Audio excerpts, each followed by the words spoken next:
Tonight on The Roast, Instagram introduces a video feature and the Greens offer up a possible solution to homelessness. But first, earlier today, opposition leader Tony Abbott unveiled the Coalition's 2030 vision for Northern Australia. 2030 vision, of course, being when you can read Northern Australia in the tiny writing below the tiny, tiny writing. Now, the goal of the plan is to transform the region into a new economic and energy export hub, and its focus is on the area encompassing the northern parts of Queensland, the Northern Territory and Western Australia. It's variously described as Australia's untapped north, the future great food bowl, the new frontier. The pointy bit, the snorkel zone, the it's hot. Now, this reference to turning the north into Asia's food bowl refers to the plan for growing food in the region that can be exported to Asia. And it could be a good policy for Northern Australia, with predictions saying this 2030 vision could expand the economy by $150 billion a year. So it's a bold move by the Coalition, which described the north as having tremendous potential, meaning Northern Australia now has something in common with every struggling student at a parent-teacher night. Basically, the Coalition just called Northern Australia a renovator's dream, and when coupled with these references to the region as the untapped north and the final frontier and a place you'll want to live in 2030, it's a bit of a backhander to the people who already live there now. For more on this, we're joined in the studio by Mark Humphries. Thank you, Tom. In a bold move for the Coalition, Tony Abbott has decided to journey into the final frontier, to go where he has barely gone before. Yes, Tony Abbott has released a policy. And he hasn't tried something small. Oh, no. He has done what the great pioneers of the past have done and set about creating a new civilization. Like 19th century Americans looking west. Like Alexander the Great looking to Asia. And like people from Melbourne and Sydney who couldn't agree which one should be the capital and then looking to make a whole new one in a sheep paddock, Abbott now joins those illustrious ranks by trying to create a civilization in a place that already has a civilization. So, let's take a look at some of the features of his plan.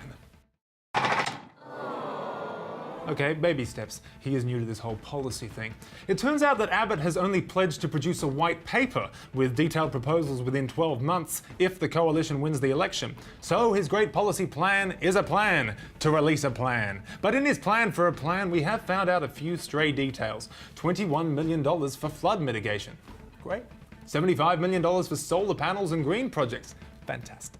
But then Abbott also wants to incentivize people to relocate there. Now, that doesn't sound great for the people who already live there. Imagine living in Townsville and finding out your new neighbours had to be cajoled into living beside you. To quote the great Joe Dolce, it's not so bad. It's a nicer place. Shut up at your face.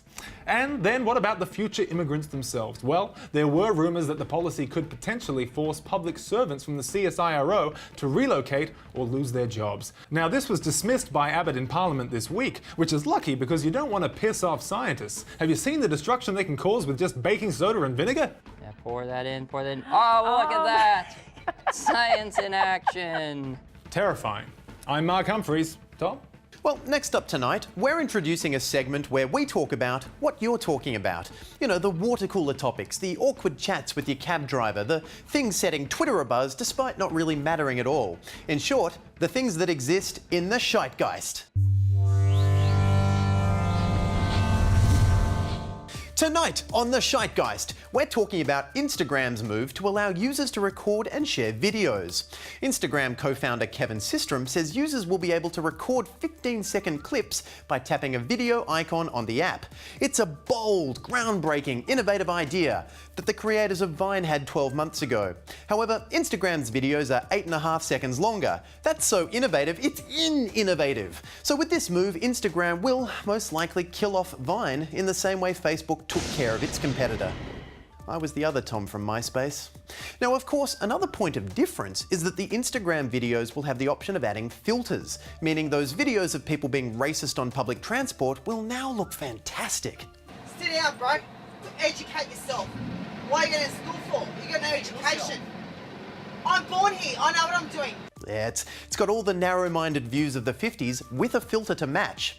To find out more on how it all works and what it means for social media lovers, we're joined now in the studio by techspert Jazz Twemlow. Jazz, Could this really be the end of Vine? Could be, Tom. Instagram's move to offer a video option could mean Vine's existence is almost as short as a Vine. To think I wasted all that time pumping out content from my humble days as an Instagram man curating my Man With album, filled with iconic gems such as Man With Kebab, Man With Dog, and Man With Man. Yeah, it seems like a bit of a waste of time. Actually, it's coming up with the titles that was the most time consuming. But then Vine came along, and I realised that people might want to see what man can do when in motion. Hence, man eating kebab.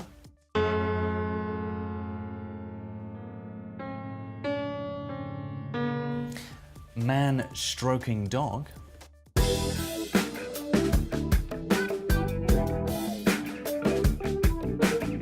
And man stroking man.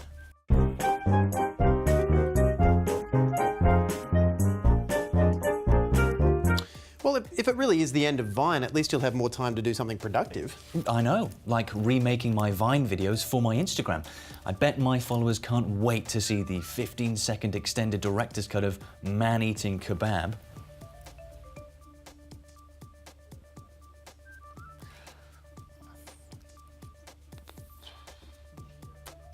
It's got all the action of the 6.5-second Vine version of man eating kebab, but longer. Yeah, it still seems like a pretty big waste of time. You wait, Tom. I just haven't found the medium that's going to propel me to stardom. Who was Natalie Tran before the original 10-minute constraint of YouTube? Who was Rob Delaney before the 140-character limit of Twitter? Even you, Tom. Who would you be without the arbitrary length of a 10-minute news show? I'd probably just go back to being the star of my bedroom. Exactly. If I just keep at it, one of these new mediums is bound to be mine. Ooh. Now, if you'll excuse me, Tom, apparently someone's just invented an app that allows you to upload artistic smells you've made. Oh, well, I look forward to smelling Facebook's version. Thanks, Jazz. Finally tonight, Greens Senator Scott Ludlum has announced plans to create housing for the homeless. Senator Ludlum made the announcement after spending a night at the CEO Sleepout, finally coming to the realisation that a group of politicians and CEOs being homeless for a night is really only adding to the numbers on the street. Now, Ludlum described the housing as box-like units made in a factory and assembled into housing blocks by crane at half the price of traditional building.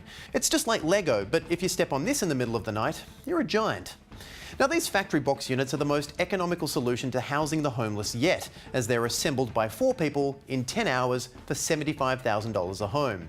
It's a refreshingly simple government proposal, not something vague and complicated like somehow by 2030 will convince a large segment of the population to move to the top of the country.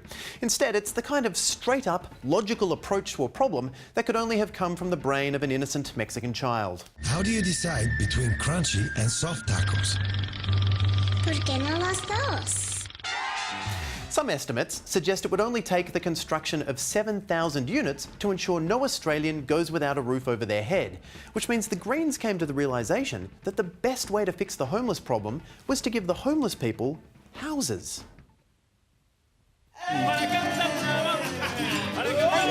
What are your thoughts on this new Greens plan? All right, Tom, what are these idealistic Greens been doing this time? Are they legalising drugs? We're all supposed to gay marry our cousins and move to Nimbin and then do some recently legalised drugs? No, Nick, weren't you just listening to my intro? No, I heard Greens and I totally tuned out. Okay, well, Nick, the Greens want to give homes to the homeless. Oh, the home's made of hemp. Tom, are they powered by wind farms? Will there be a strictly no whale harpooning policy? It's the Greens, Tom. They complain about other policies because they want to live in a carbon-free utopia where everyone is free from discrimination. We're not pillaging the earth. But their policies are all just unfeasible good intentions. Well, actually, this one does seem feasible. According to the announcement, it's only going to cost $232 million to implement the whole plan. That's just 0.006% of what it's costing to give people who already have the internet more internet. Well, yeah, Tom, the NBN's important because, I'm sorry, Tom. I mean, it's the Greens. I want to laugh at these hippies, but I feel like this one might actually work. I mean, I feel. Nick, are you okay? Oh, God. Oh, there's a feeling, Tom. Oh, God, it's in my heart. Oh, it's not cynicism. It's warm. It feels like something else. The muscles in my face. I keep doing this. What's happening to my face, Tom? Nick, are you smiling? That's a smile. Is it a smile? Am I making smile? Quick, someone Instagram this. And that's all we have for this week. It's been a big episode full of complex issues. Apart from the Greens looking for somewhere to house the homeless, the Coalition also need people to move to the north of Australia. If only there was some solution. ¿Por qué no construimos las casas allá?